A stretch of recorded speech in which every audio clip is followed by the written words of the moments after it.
Hey guys, welcome back to News Reptiles, and we're gonna do a little bearded dragon care guide. Here's my bearded dragon Tatsu. She's been in a few videos. The one where I introduced her to you guys, and the all my pets video, and I haven't showed her since. So yeah, here's a little care guide that I'm gonna do for bearded dragons. Okay, so first is cage size. I use a 75-gallon tank, and that is the minimum for a bearded dragon. Some people say 40 gallons is a minimum, but to me that is way too small, especially for my bearded dragon size. She's very big. She is in a 75-gallon long. So yeah, they're also semi-arboreal, so you're gonna want to give them some things to climb on, some sticks, some wood. I'm still working on getting some things like that. You need some hides too.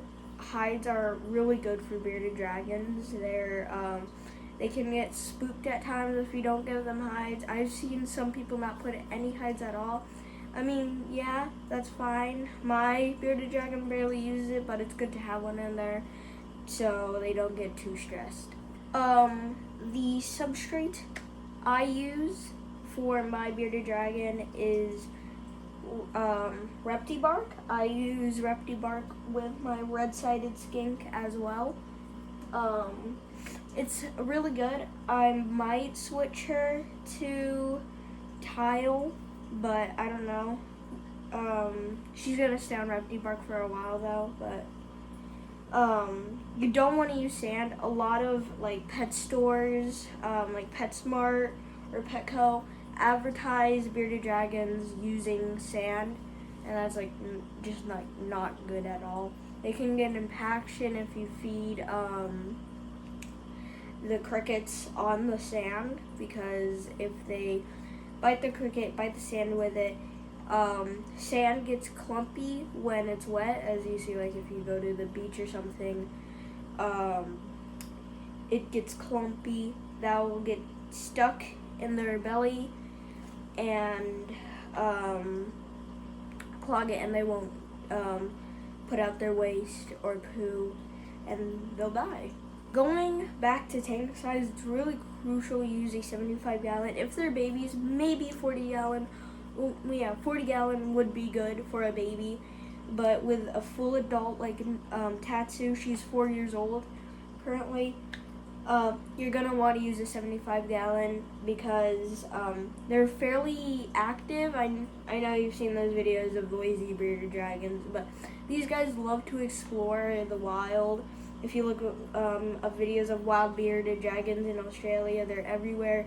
They'll be basking. You'll see them hunting, but yeah, they may seem lazy. My bearded dragon is lazy, but they do like to explore, so you're gonna want to give them that space to explore. You're gonna want to get them various things to climb on. Again, I'm still working to get that kind of stuff. But hammocks are great for your bearded dragon. Just make sure you stick them on well. My hammock doesn't like to stick on well, so on the glass, so I just put it on her little branch that she uses to bask. And onto basking, at least want to have a 90-degree temperature of your tank, because obviously they live in Australia. Australia, it's pretty hot, and they need heat. So yeah, a 90-degree bulb or something that gets between that, and a UVB bulb. I recommend replacing the UVB bulb every 3 months to 4 months, because the light may work, but the UVB vitamin does not work, and it's crucial to have UVB with bearded dragons, because they'll get MBD, metabolic bone disease, if you don't give them enough calcium or UVB, which MBD is where their bones just form in like weird ways and it gets stuck. So you don't want that happening because it can really hinder your bearded dragon's health in a lot of ways. Like if they get a bend in their back, they won't like be able to swallow anything because there'd be a bend in their back, or like if they have if their legs are stuck in the bend like this, that could be like a walking disability. So it's crucial to have UVB. With feeding, you're gonna want dubia roaches, superworms. Don't feed superworms too much. I heard they can get fatty for the bearded dragons. Crickets are one of the good ones. I don't feed my bearded dragon dubia roaches. I'm not allowed to have them here, but or in my house. You're allowed to have them in like California, SoCal. Sometimes you can't, like in Canada, you can't house dubia roaches, which is fine, I guess. But dubia roaches are really good, but I just feed her a supply of crickets, a lot of crickets, and hornworms. Hornworms are some of her favorite. They help with hydration. They're a good source of water, I guess. But what are you doing, Tatsu? What the hell? But also, you're gonna want to supply them with calcium powder, as I said. That is gonna stop them from having any type of bad things happening to their bones, like MBD, as I said in the last part. But they also need a supply of vegetables. A lot of people only feed them crickets, and that's really bad, or only feed them bugs, and that's very, very bad. They need a supply of vegetables. They're omnivores. And saying that, don't just feed them vegetables either. They need both. So I feed her arugula, sometimes ice lettuce or whatever it's called. I also feed her sometimes apples. That's only a treat. Some blueberries. That's only a treat. Fruit should only be treats for certain days because they're very sugary, and that could like give your animal some major health problems down the line. Towel on my shoulder because my bearded dragon Tatsu really wanted to go on my shoulder, and I'm not looking to be clawed up because I'm wearing a thin shirt. But housing with other bearded dragons. Dragons in the wild and in captivity are very, very aggressive to others. They will bite them, they will scratch them if they see another bearded dragon in their territory.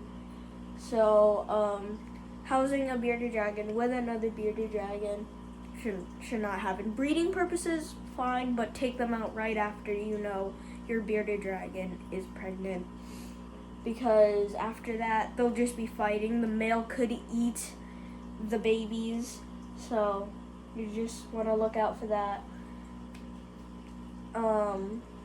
Feeding live lizards like anoles is pretty cruel, so I recommend not doing that. It could also lead to health problems because of the bones and stuff. A rib part from like an anole could get lodged in their throat and choke them. Handling.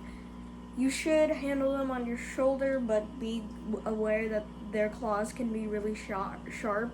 And you do need to trim their claws. I need to do that with Tatsu, but don't trim them to where they can bleed.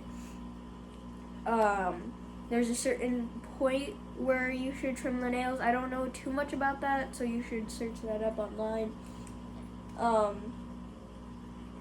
And obviously, to finish it off, you're gonna need to do your research a lot. You shouldn't just watch my video. You shouldn't just watch one person's video and think you're ready. You should go to many sources, many articles online on how to care for these guys. so you can just get a formal idea on how to care for them and how to let them thrive. If you see a bearded dragon in Petco that's suffering, do not get that bearded dragon.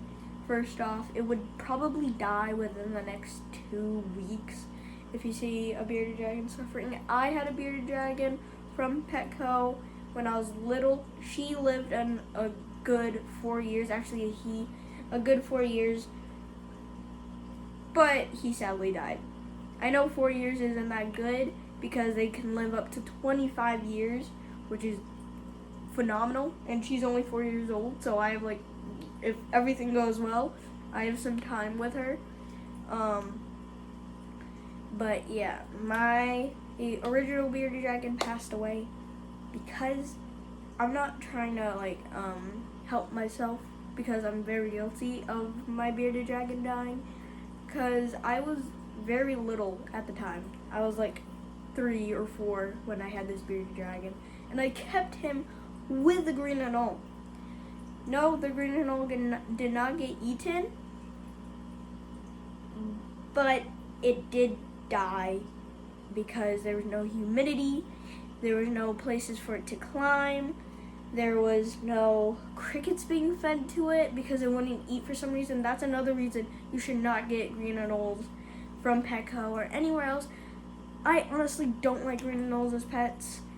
They're pretty cool. If I could get one, I would. If it was like $5, which they usually are, but I wouldn't get one from Petco. No. But, so, why are you giving me that face? Hey, stop it. Alright, you're going down. You're going down. She was literally, okay, that's like really bad. She was, her mouth was open right next to my ear. I did not want my ear to get chomped off, but that's the end of today's video, guys. I hope you liked it. I hope you take something away from this. And buy bearded dragons from breeders or rescues. I got Tatsu here from LL Reptiles. She was there for about 2 weeks because the owner could not take care of her anymore. He did not handle her a lot. So that's why she's all cranky whenever I handle her. That's why I handle her a lot. Hopefully in the next years she'll get used to it. But yeah, that's the bearded dragon care guide. I hope you guys like this video. Bye. You're going to need to soak them probably every 2 weeks. No, maybe every month. Every once a month, maybe 2 times a month, to soak them, to rehydrate them, because they can drink from their backs. Sounds weird, but it's true. I do not recommend to put them on their back. That's really bad. I don't know why you would do that in the first place, but don't do that. Don't do that.